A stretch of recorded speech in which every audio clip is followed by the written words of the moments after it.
सभी को राम राम दोस्तों। चलिए आज हम लोग शुरू करने वाले हैं यूपी पीसीएस प्रीलिम्स 2026 या फिर बिहार पीसीएस प्रीलिम्स 2026 या इसी तरीके से Rajasthan PCS, MP PCS, Jharkhand PCS, Chhattisgarh PCS के लिए सबसे इंपॉर्टेंट जो आपकी सीरीज होने वाली है 2026 प्रीलिम्स के लिए वो है आपकी परिणाम नोट्स की सीरीज। और इसमें ऑलरेडी हम लोगों ने दो सब्जेक्ट को कवर कर लिया है।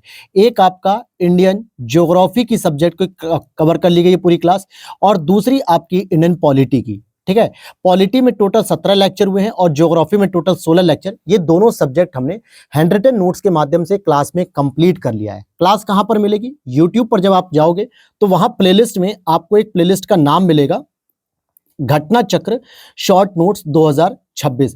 इस प्लेलिस्ट में जाओगे तो लगभग 33 वीडियो अपलोड हो चुकी होंगी, उन्हें आप देखोगे। वहां पर एक रेड कलर का थंबनेल होगा जो इंडियन ज्योग्राफी के लिए है, ग्रीन कलर का एक थंबनेल होगा जो इंडियन पॉलिटी के लिए है। तो वो क्लासेस आप वहां पे कंप्लीट करिएगा। और ये पूरी तरीके से हैंड रिटन शॉर्ट नोट्स है। किसके हैं दोस्तों? तो घटना चक्र जो आपकी बुक आती है ना, घटना चक्र पूर्वालोकन, उसका जो लेटेस्ट एडिशन आया हुआ है उसी के साथ हमने इसको पूरा कंप्लीटली हैंड रिटन नोट्स के फॉर्म में तैयार किया है, ताकि एवरी पीवाईक्यूज, एवरी टॉपिक आपके कवर होते जाएं और कोई भी टॉपिक और सिलेबस आपका बचा नहीं होना चाहिए। अगर आप इसकी हैंड रिटन पीडीएफ को परचेस करना चाहते हैं तो इस नंबर पे आप हमारे व्हाट्सएप पे टीम से कांटेक्ट कर लीजिए। वहां पे पूरा ब्रोशर और कंप्लीट प्राइस लिस्ट आपको वहां पर मिल जाएगी, जिसे आप फॉलो कर सकते हैं। अधिक अपडेट के लिए आप हमारे टेलीग्राम चैनल को भी ज्वाइन कर लीजिए। बाकी अगर आप मेंस आंसर राइटिंग के नोट्स में भी इंटरेस्टेड हैं तो लक्ष्य भेद short notes, GS paper 1, 2, 3, 4 and UP special paper 5 and 6, इन दोनों की सीरीज को आप फॉलो कर सकते हैं। तो चलिए शुरू करते हैं आज हम एंशिएंट हिस्ट्री को। अब सबसे इंपॉर्टेंट है कि भैया प्राचीन काल से ही हम शुरुआत करते हैं, ठीक है, क्योंकि हम धीरे धीरे एंशिएंट को कवर करेंगे, मिडिवल को कवर करेंगे और मॉडर्न को कवर करेंगे। लेकिन एक गारंटी मैं दे सकता हूं, क्या?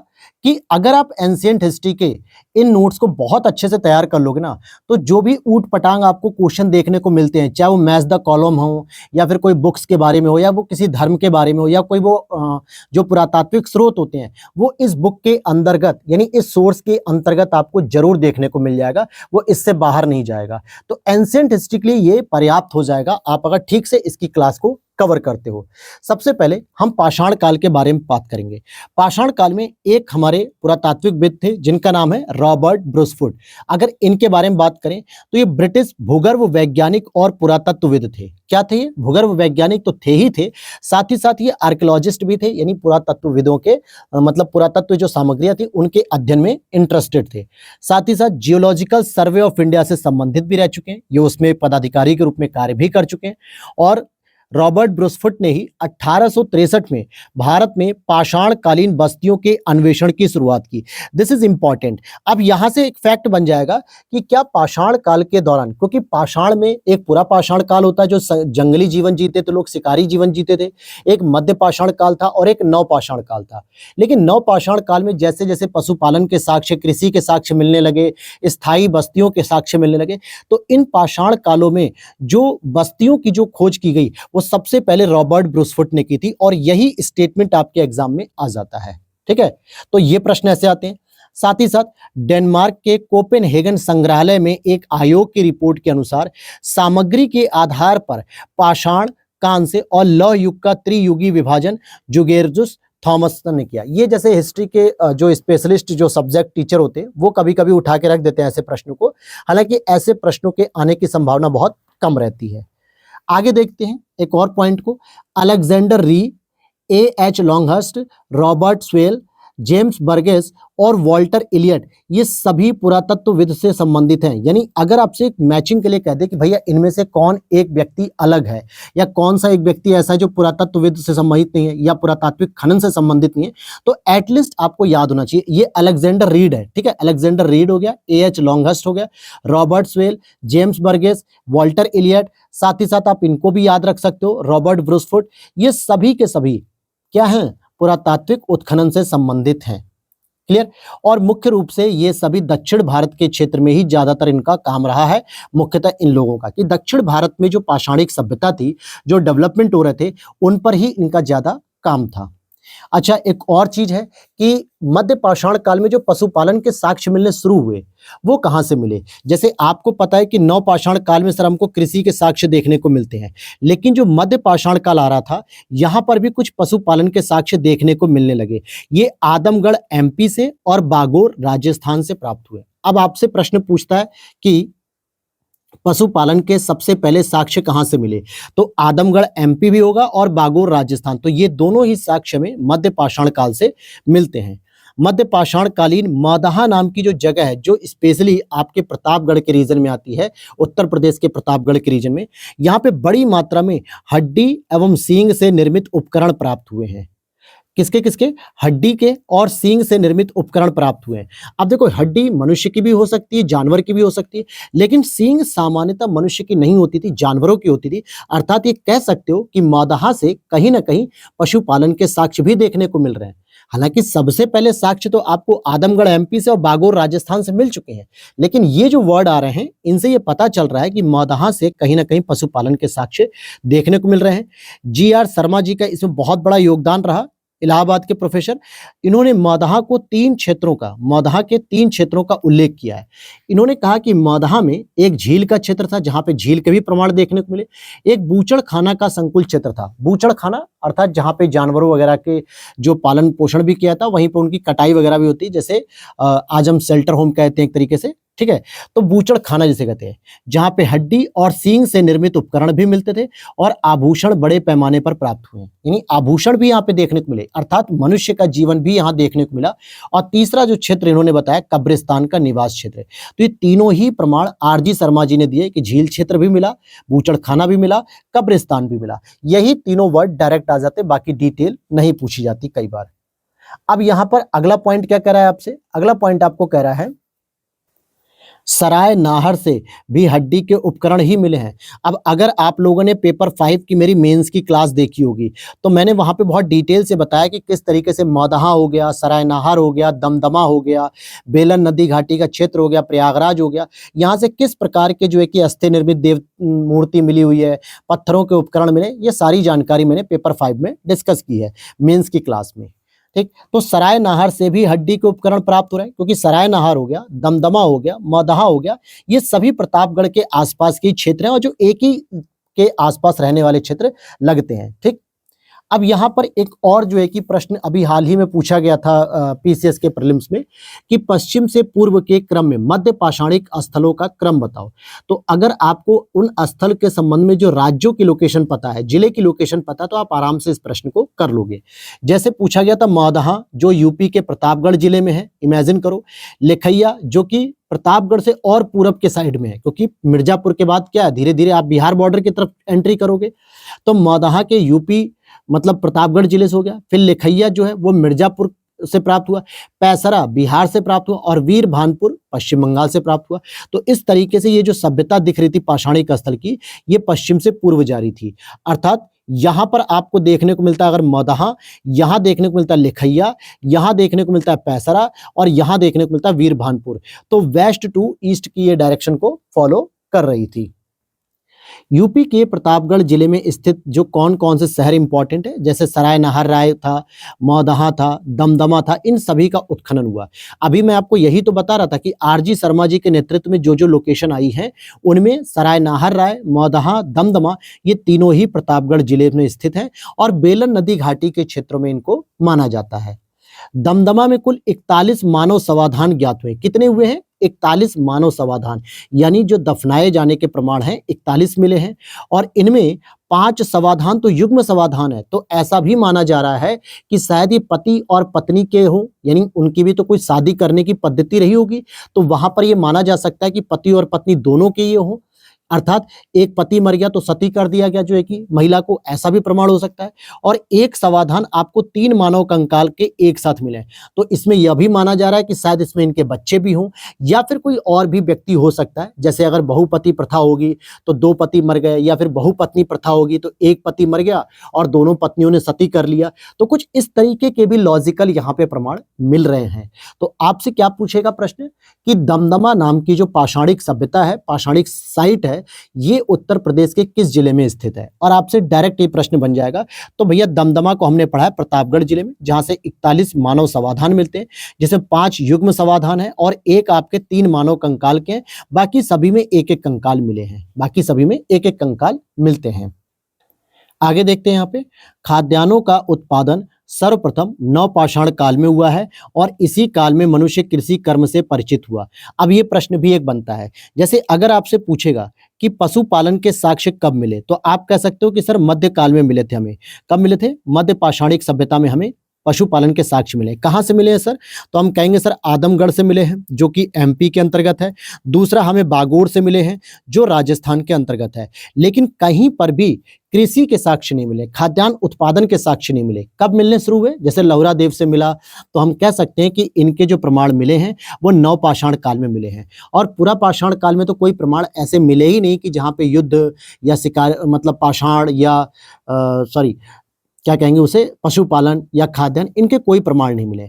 इनके प्रमाण सबसे पहले नवपाषाण काल में मिले, क्योंकि इसी समय में मनुष्य कृषि कर्म से परिचित हुआ। अब इसके पीछे एक लॉजिक भी था। लॉजिक क्या था? देखो समझो, मध्य पाषाण काल में जब पशुपालन के साक्ष्य मिलने लगे, तो ये हुआ भैया कि पशुओं को खिलाने के लिए चारा भी चाहिए हमें, और पशुओं का जो मलमूत्र हो रहा है, जो गोबर हो रहा है, जो खाद हो रहा है, इसको भी यूज किया जा सकता है। तो मनुष्य ने क्या किया? एक स्थायी निवास बनाना शुरू किया, यानी गांव बनाया और उस गांव में रहना शुरू कर दिया और आसपास की भूमि पे खेती करनी शुरू कर दी। उस खेती से उपजने वाला जो अपशिष्ट पदार्थ होता था, हरे चारे होते थे, वो जानवरों को दिया जाने लगा। जानवरों से जो दूध की प्राप्ति हो उसका सेवन खुद किया गया, और जानवरों के जो मलमूत्र, गोबर के जो खाद बन रही थी, उसका प्रयोग खेतों में किया जाने लगा। तो कहीं ना कहीं दोनों एक दूसरे के पूरक हो गए, खेती और पशुपालन। इसीलिए मध्यकाल का पशुपालन नवपाषाण काल की कृषि का आधार बना, ऐसा मेंस में प्रश्न आता है। और इसको आपको इलैबोरेट करना होता है कि मध्यकाल का पशुपालन नवपाषाण काल की कृषि का आधार बना, या उसकी जन्म दिया उसने कृषि को। तो कुल मिला के मनुष्य कृषि कर्म से संबंधित हुआ।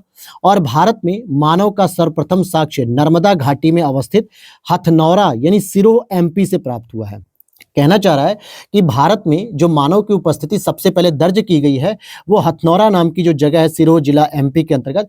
इसी की खोज अरुण सोनकिया द्वारा 1982 में की गई थी कि भैया सबसे पहले जो मानव के साक्ष्य हमें देखने को मिले हैं वो हमें नर्मदा घाटी में मिले हैं, हथनौरा नाम के जगह से। और मानव के द्वारा सर्वप्रथम प्रयुक्त अनाज कौन सा था? तो जौ था। क्या था? जौ। क्योंकि 8000 बीसी के आसपास भूमध्य सागर और ईरान के मध्य उगाया गया था। अब दिमाग में आएगा आपके कि सर भारत में तो हमने सोच रहे थे, और ये ईरान और भूमध्य सागर आप बता रहे हो। तो प्रश्न की भाषा फिर से समझो। प्रश्न आपसे बस मानव के द्वारा पूछ रहा है, भारतीय सभ्यता के मानव द्वारा नहीं पूछ रहा है, बस मानव पूछ रहा है। तो भैया दुनिया में कहीं भी मानव पैदा हुए होंगे, उसने पहले जौ की खेती की थी, तो वही चीज आंसर हो जाएगी। तो हमेशा आपको ध्यान रखना है जौ की खेती।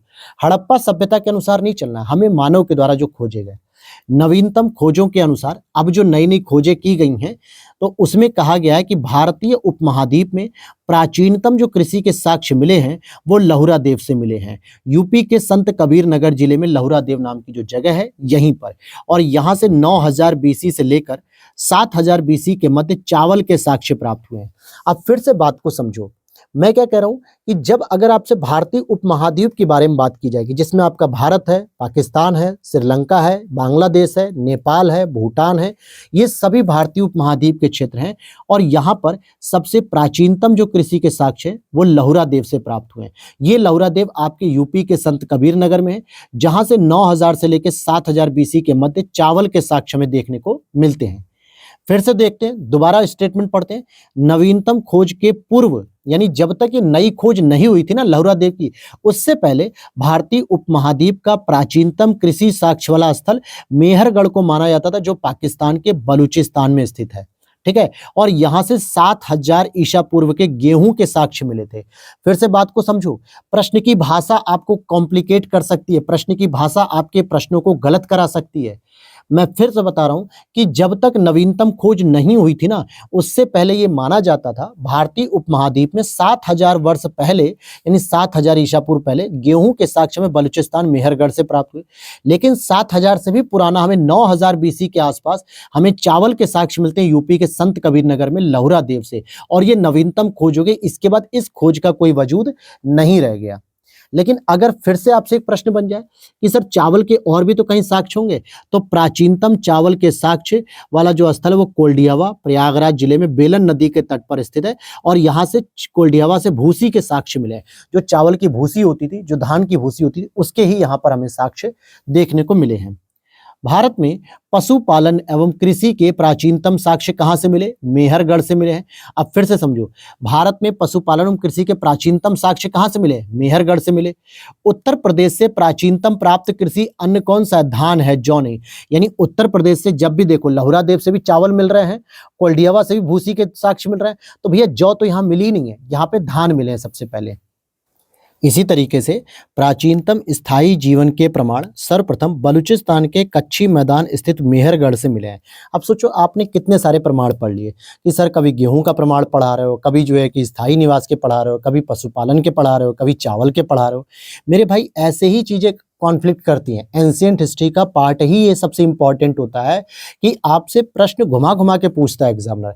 केवल 5 से 6 ही प्रमाण आपको पढ़ने हैं। पशुपालन के नाम पे आदमगढ़ बागोर याद कर लो, कृषि के नाम पे लहुरा देव याद कर लो, कोल्डियावा चावल याद कर लो, मेहरगढ़ पुराना प्रमाण था, और अभी जो है कि स्थायी जीवन के प्रमाण की बात हो रही है तो ये भी बलूचिस्तान के कच्ची जिले मेहरगढ़ को याद कर लो।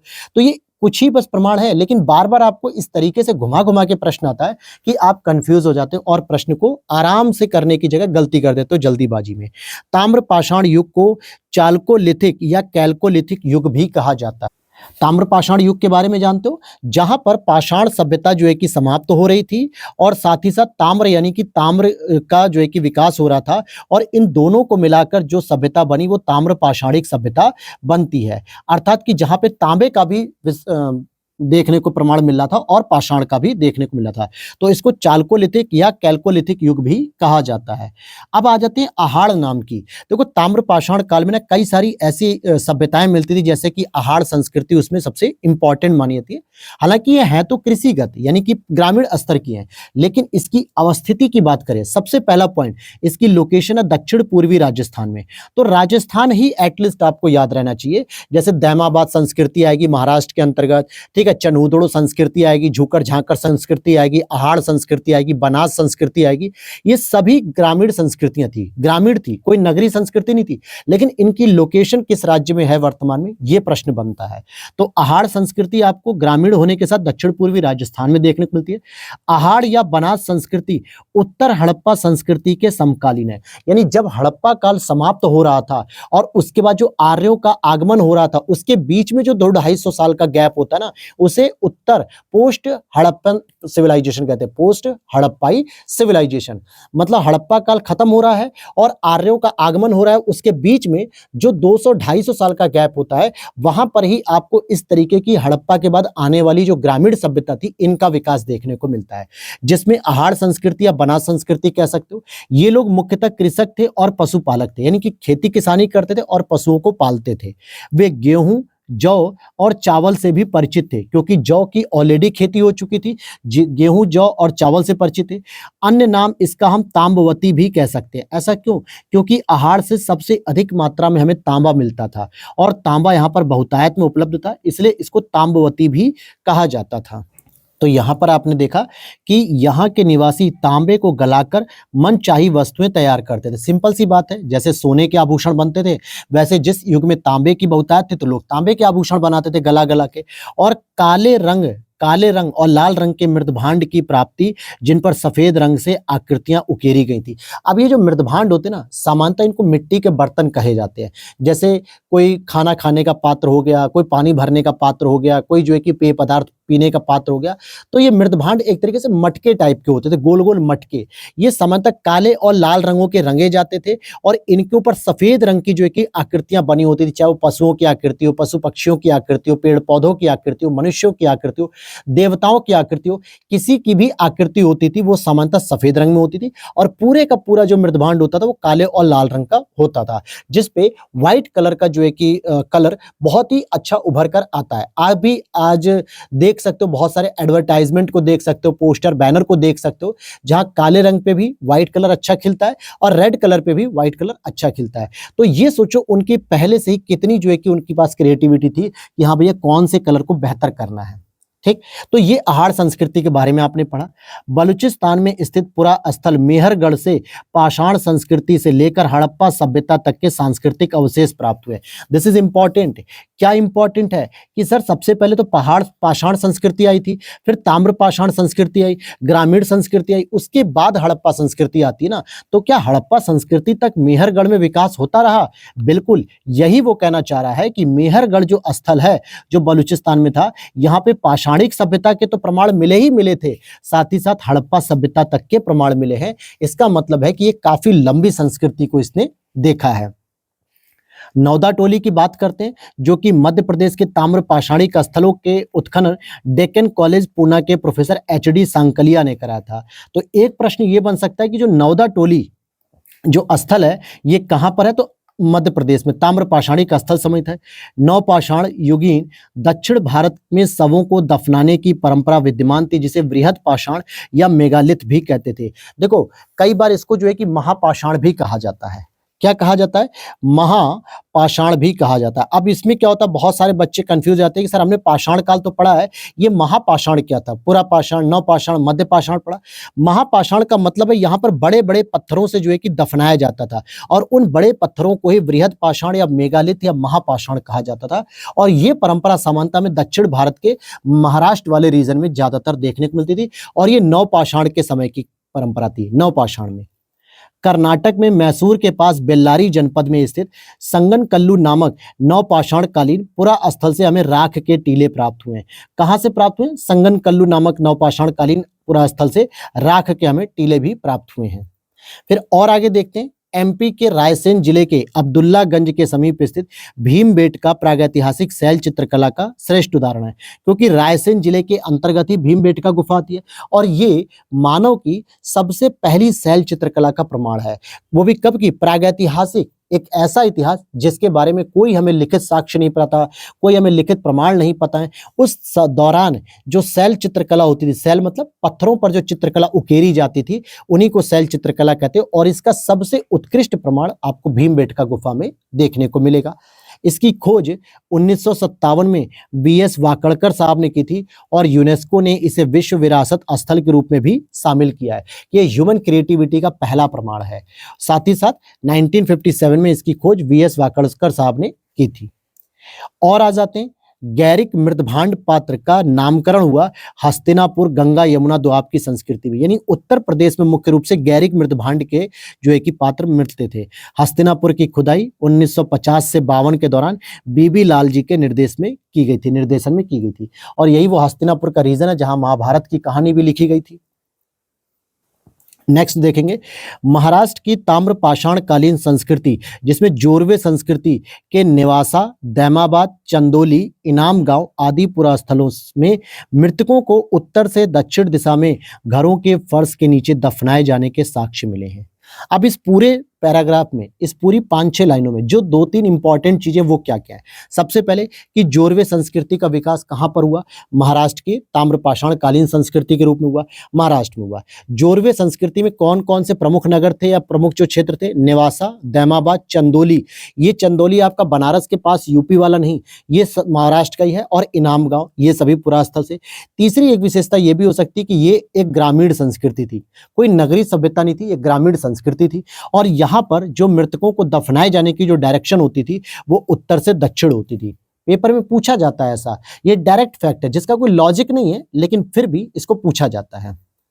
और कब्र में मिट्टी की हंडिया और तांबे की कुछ वस्तुएं भी रखी जाती थी। तो ऐसा भी माना जाता था कि इस लोक को छोड़ने के बाद जो भी व्यक्ति मर गया है वो दूसरे लोक में जाएगा, जिसको हम लोग परलोक बोल सकते हैं, ईश्वर का लोक बोल सकते हैं, पाताल लोक बोल सकते हैं।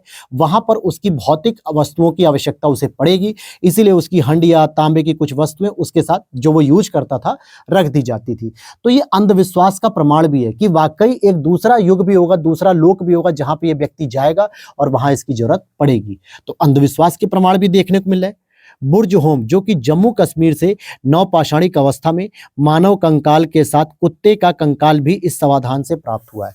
तो कह सकते हो कि बुर्ज होम, जहां पे गर्तावास मिलते थे, जहां लोग रहते थे गड्ढों में घर बना के, वहां से हमें नवपाषाणिक अवस्था में कुत्ते का कंकाल भी प्राप्त हुआ है। तो क्या माना जाए, क्या नवपाषाण काल में कुत्ते जैसे जानवर से लोग परिचित हो गए थे क्या? और यहीं पर गर्तावास यानी गड्ढों वाले घर भी हमें देखने को मिले थे, जो यहाँ की प्रमुख विशेषता बुर्ज होम में, क्योंकि इन घरों में लोग रहते थे। 1935 में डी टेरा और पीटरसन के द्वारा इसकी खोज की गई थी बुर्ज होम की। ठीक है, और आगे आते हैं चंद्रकेतुगढ़, जो कि वेस्ट बंगाल के अंतर्गत आता है। यह भी पुरातात्विक स्थल है, विद्याधारी नदी के तट पर स्थित है और टेराकोटा के कई उदाहरण यहाँ पर प्रस्तुत हुए हैं। टेराकोटा क्या होते हैं? जो मुख्य रूप से मिट्टी के जो खिलौने होते हैं, बर्तन होते हैं, उनको ही कहा जाता है। गणेश्वर की बात करें, जो राजस्थान से संबंधित है, ताम्र पाषाणिक पुरा स्थल है। इसकी खोज रतन चंद्र अग्रवाल जी ने की थी। मछली पकड़ने का यहाँ पे कांटा मिला है और विभिन्न प्रकार के यहाँ पे मृदभांड भी देखने को मिले हैं। मंगड़ू की बात करेंगे तो केरल में एक महापाषाण स्थल है। सालीहुंडम की बात करेंगे, आंध्र प्रदेश में बौद्ध मुख्यालय है। ईसमपुर कर्नाटक में गुडिया गुफा नाम की एक गुफा है, गुडियाम गुफा, जो तमिलनाडु में है। विंध्य क्षेत्र के किस शिलाश्रय से सर्वाधिक मानव कंकाल मिले? तो लिखैया से मिले। और लिखैया कहां पर है मेरे भैया? तो लिखैया सर आपने बताया था मिर्जापुर में, क्योंकि विंध्य क्षेत्र का ये वो शिलाश्रय है जहां पर सर्वाधिक मानव कंकाल मिलते हैं, लिखैया से। जे.एन. पांडे की एक बुक है पुरातत्व विमर्श, इसमें 17 मानव कंकाल हैं, जबकि आर लुकास के अनुसार 27 मानव कंकाल यहाँ पर मिले हैं लिखैया में। तो इस पर एक डिबेट भी है कि जे.एन. पांडे कहते हैं 17 मिलते हैं, जबकि आर लुकास कहते हैं 27 मिलते हैं लिखैया में। कुल मिला के विंध्य क्षेत्र में सर्वाधिक मानव कंकाल देते हैं।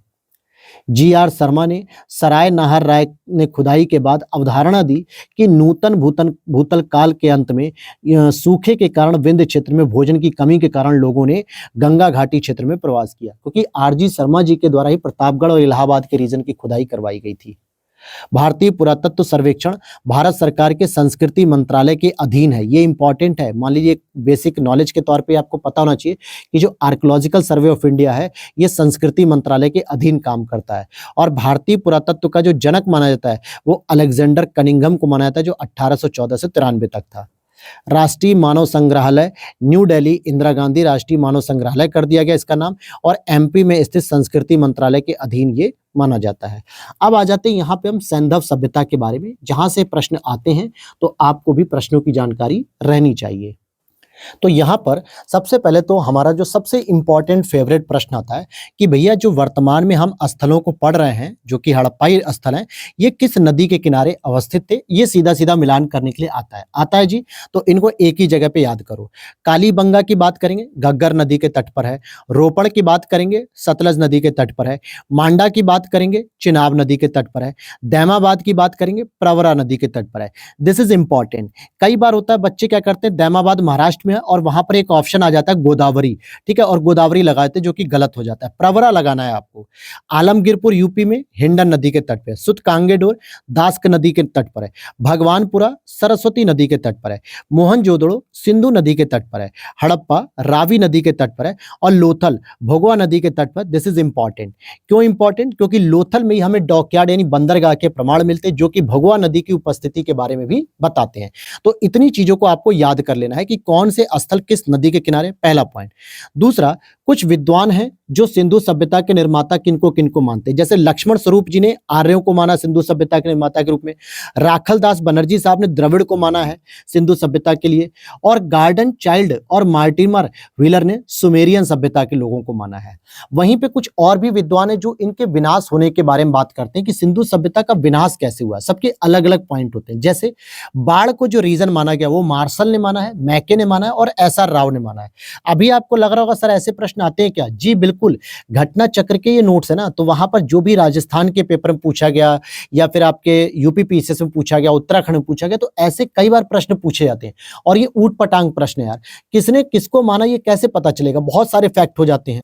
लेकिन फिर भी हमें भैया प्रीलिम्स पास करना तो चीजें पढ़नी होंगी। आर्यों के आक्रमण को किसने आधार माना कि सिंधु सभ्यता का विनाश किया गया आर्यों के आक्रमण के द्वारा? तो गार्डन चाइल्ड, मार्टिमर व्हीलर और स्टुअर्ट पिगट ने कहा। लेकिन क्लाइमेट चेंज को किसने दोषी माना? तो ऑरेल स्टीन, अमलानंद घोष ने कहा। भूतात्विक परिवर्तन की बात करेंगे तो एम.आर. साहनी, एच.डी. लैम्ब्रिक और जी.एफ. डेल्स ने कहा। महामारी किसने कहा कि भैया वहां पर महामारी आ गई थी जिसकी वजह से पूरी हड़प्पा सभ्यता विनाश हो गई? तो के.यू.आर. कैनेडी ने कहा। पर्यावरण में परिवर्तन हुआ तो एम. दिमित्री मेव ने कहा। तो ये अलग अलग जो है कि लोगों के विचार हैं, लेकिन आपको जो सबसे ज्यादा याद रखना है, बाढ़ को याद रखना, आर्यों के आक्रमण को याद रखना, जलवायु परिवर्तन को याद रखना है। इन तीनों में ही ज्यादातर प्रश्न बनते हैं।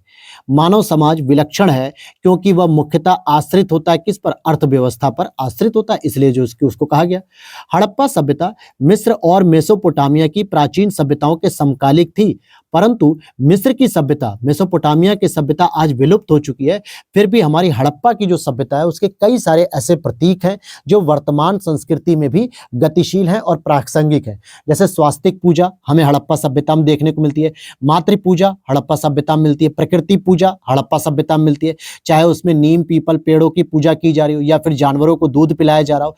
तो ये जो हड़प्पाई सभ्यता के जो गुण हैं वो आज भी हमें जो है कि परंपरागत रूप में हमें पीढ़ी दर पीढ़ी मिलते चले आ रहे हैं। यानी हड़प्पा सभ्यता के तो हमें प्रमाण आज भी मिलते हैं, लेकिन मिस्र और मेसोपोटामिया की संस्कृति आज विलुप्त हो चुकी है। कुछ कच्चे माल भी थे जो हड़प्पा वासी जो है कि अपनी जरूरतों के हिसाब से कच्चे मालों का या तो उत्खनन करते थे या फिर उन्हें आयात करते थे। कहां से करते थे? तांबे की बात करें, क्योंकि भैया ये कांस्य सभ्यता थी। कांस्य सभ्यता के बारे में आपको पता है ना कि तांबा और टिन इन दोनों को मिलाकर ही जो है कि कांस्य बनाया जाता था। तो तांबे की उपलब्धता इनको खेतड़ी राजस्थान से तो मिलती थी, साथ ही साथ बलूचिस्तान और ओमान से भी ये मंगाते थे। फिर लाजवर्द की बात करेंगे, दो बदख्शां जो कि अफगानिस्तान में क्षेत्र वहां से आता था। टिन की बात करेंगे तो ईरान और अफगानिस्तान से आता था। चांदी की बात करेंगे तो राजस्थान की जावर खान और अजमेर की खानों से भी होता था, साथ ही साथ ईरान व अफगानिस्तान से भी इनको ये प्राप्त होता था। तो मुख्य रूप से तांबा का पता हो, चांदी का पता हो और टिन का पता होना चाहिए, क्योंकि तांबा और टिन को मिलाकर ही कांस्य सभ्यता का निर्माण होता था। इसी तरीके से शीशे की बात करेंगे तो अजमेर हो गया, ईरान हो गया, अफगानिस्तान हो गया। शिलाजीत की बात करेंगे तो हिमालय से प्राप्त होता था। गोमेद गुजरात से मिलता था। सोना दक्षिण भारत यानी कर्नाटक से प्राप्त हो जाता था। राइट। सैंधव सभ्यता आद्य ऐतिहासिक काल की सभ्यता है, क्योंकि यहाँ पर लेखन कला का ज्ञान तो है किंतु उसे अभी तक पढ़ा नहीं जा सका है, इसी को आद्य ऐतिहासिक कहा जाता है। जैसे एक सभ्यता होती है प्रागैतिहासिक, जिसमें हम लोग मुख्य रूप से पाषाणिक सभ्यता को रख सकते हैं, जिसमें न तो लेखन की कला होती है और न पढ़ने की कला होती है। जब भैया लेखन की कला नहीं है तो पढ़ने की कला भी नहीं है, इसको प्रागैतिहासिक कहते हैं। लेकिन आद्य ऐतिहासिक का मतलब है कि एक कला का विकास हो गया, मुख्य रूप से चाहे लेखन कला का विकास हो गया, भले उसे अभी तक पढ़ा नहीं गया है। और इसकी जो लिपि है वो मुख्य रूप से मानी जाती है चित्रात्मक लिपि। कैसी? चित्रात्मक, यानी इन्होंने कुछ ना कुछ एक कोडिंग की है, चित्रों के माध्यम से कई सारे ऐसे नेचुरल चित्र बनाए हैं एक क्रोनोलॉजी के साथ, जो कहीं ना कहीं ऐसा प्रूफ होता है कि भैया कुछ कहना चाह रहे हैं। ठीक है। और एक होता है ऐतिहासिक युग, जिसकी जो लेखन शैली होती है उसको लिखा भी जा सकता है और पढ़ा भी जा सकता है। सिंधु घाटी सभ्यता गैर आर्य थी क्योंकि वह नगरीय सभ्यता थी, जबकि आर्य सभ्यता ग्रामीण थी, क्योंकि आर्यों का जो मुख्य रूप से सभ्यता देखने को मिलती है वो वैदिक संस्कृति देखने को मिलती है। वैदिक सभ्यता जिसमें उत्तर वैदिक सभ्यता और मतलब कि ऋग्वैदिक सभ्यता आती है। और ये लोग मुख्य रूप से पशुपालक थे, ग्रामीण थे, कृषक थे, ये नगरी नहीं थे, ये नगर को नहीं पसंद करते थे। जबकि हड़प्पा में क्या था? नगर के प्रमाण मिलते थे। तो ये माना जा सकता है कि लोग गैर आर्य लोग थे। सिंधु घाटी सभ्यता को आर्यों से पूर्व की रखे जाने का एक महत्वपूर्ण कारण है मृदभांड। मृदभांड की क्रोनोलॉजी के आधार पर भी देखोगे तो हड़प्पा सभ्यता को वैदिक संस्कृति से पहले रखा जाएगा। काले रंग की आकृतियों से चित्रित लाल मृदभांड हड़प्पा से प्राप्त हुए हैं, जबकि वही धूसर व चित्रित धूसर मृदभांड आर्यों से संबंधित है। तो धूसर कलर के और चित्रित धूसर ये दोनों आर्यों से संबंधित है, जबकि काले रंग और लाल रंग के जो मृदभांड है वो हड़प्पा से संबंधित है। सिंधु घाटी संस्कृति वैदिक सभ्यता से भिन्न थी, क्यों थी? इनके पीछे प्रमाण क्या है? पहला, सिंधु घाटी सभ्यता में विकसित शहरी जीवन की सुविधाएं थी, जबकि वैदिक सभ्यता में केवल ग्रामीण सुविधाएं थी। दूसरा, सिंधु घाटी संस्कृति में चित्रलेखी लिपि थी, जबकि वैदिक सभ्यता में नहीं थी। और इनके पास लोहे और रक्षा शास्त्रों के ज्ञान का अभाव था, जबकि वैदिक संस्कृति के बाद जो महाजनपद काल आता है, उत्तर वैदिक काल आता है, वहां पर लोहे का ज्ञान धीरे धीरे होने लगा था। तो सिंधु घाटी सभ्यता और वैदिक सभ्यता में समानता, ये अंतर पूछा गया है। और हड़प्पा सभ्यता की लिपि का वाचन अभी तक नहीं हो सका है, अतः सभ्यता से संबद्ध अनेक पुरास्थलों से प्राप्त पुरावेश ही हड़प्पा संस्कृति के विशिष्ट तत्वों पर प्रकाश डालते हैं। ठीक है। तो यहां तक आज हमारी क्लास रहेगी, छोटी सी क्लास, क्योंकि आज एंशिएंट हिस्ट्री की पहली क्लास है। तो थोड़ा सा जो है कि आप लोग भी इस चीज को यूज टू हो जाओ और ऑलरेडी आपने बहुत सारा फैक्ट पढ़ लिया है, तो प्लीज इस वीडियो को दोबारा देख के एक बार रिवाइज कर लो ताकि कोई भी डाउट ना रह जाए। और अगर आप लोग पीडीएफ को परचेस करना चाहते हो तो यहाँ से आप इस नंबर पे व्हाट्सएप मैसेज करके ले सकते हैं। टोटल 64 पेजेस में पीडीएफ होगी, जिसमें कि 62 पेज में आपको कंटेंट होगा और 2 पेज आपका स्टार्टिंग के होते हैं पैम्पलेट के रूप में। ठीक है, तो इतने ही में ही आपकी पूरी एंशिएंट हिस्ट्री कवर हो जाएगी प्रीलिम्स के लिए। तो मिलते हैं नेक्स्ट वीडियो में। जय हिंद, जय भारत।